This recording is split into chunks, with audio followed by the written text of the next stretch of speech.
আমন্ত্রণ জানাচ্ছি বিসিএন আপডেটে। মান্না বেঁচে নেই, কিন্তু তার নাম আজও কোটি মানুষের হৃদয়ে। সময় বদলেছে বাংলা সিনেমা, কিন্তু মান্নাকে ঘিরে মানুষের কৌতূহল একটু কমেনি। বরং এখন নতুন করে আলোচনা এসেছে তার পরিবারের সদস্য, তার ছেলে। কিন্তু বাস্তবে আসলে কে তিনি, আর কেন তাকে নিয়ে হঠাৎ আলোচনা শুরু হয়েছে? ভিডিওটিতে জানবো মান্নার এমন কিছু অজানা তথ্য যা আগে কখনো শোনেননি। নতুন হয়ে থাকলে সাবস্ক্রাইব করে দেখতে থাকুন পুরো ভিডিওটি। বাংলা চলচ্চিত্রের কিংবদন্তি নায়ক মান্না, যার আসল নাম এস.এম. আসলাম তালুকদার, 1964 সালে টাঙ্গাইল জেলার কালিহাতী উপজেলায় জন্মগ্রহণ করেছেন তিনি। ছোটবেলা থেকেই অভিনয়ের প্রতি ছিল প্রবল আগ্রহ, তবে সফলতার পথ মোটেও সহজ ছিল না। নতুন মুখের সন্ধান প্রতিযোগিতার মাধ্যমে চলচ্চিত্রের সুযোগ পেয়েছেন, আর সেখান থেকেই শুরু হয় তার স্বপ্নের যাত্রা। কিন্তু এখানেই বদলে যায় তার জীবন। খুব অল্প সময়ের মধ্যেই একের পর এক সুপারহিট সিনেমা উপহার দিয়ে তিনি হয়ে ওঠেন বাংলা চলচ্চিত্রের সবচাইতে জনপ্রিয় নায়কদের একজন। দীর্ঘ ক্যারিয়ারে প্রায় 3 শতাধিক সিনেমা অভিনয় করেছেন। আম্মাজান, স্বামী স্ত্রী যুদ্ধ, কুলি, লুটতরাজ, 13 নম্বর, ফেকু, ব্যবসা সফল, এমন অনেক সিনেমা তিনি দর্শকদের উপহার দিয়েছেন।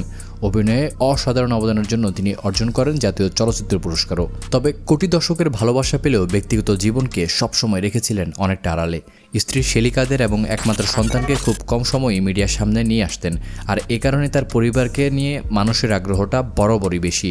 আর এবার আসি সেই মানুষটির কথায় যাকে নিয়ে আজ সবচাইতে বেশি কৌতূহল।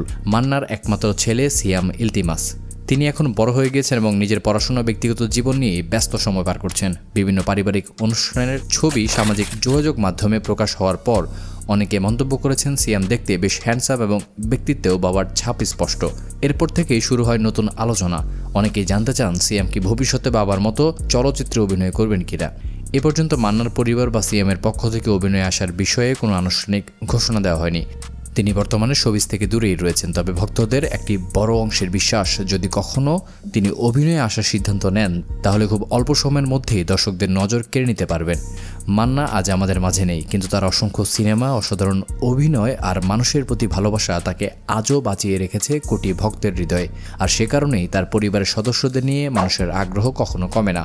আপনার কি মনে হয়, মান্নার ছেলে সিয়াম ইলতিমাসের কি ভবিষ্যতে চলচ্চিত্রে আসা উচিত? আপনার মতামত কমেন্টে জানাতে পারেন।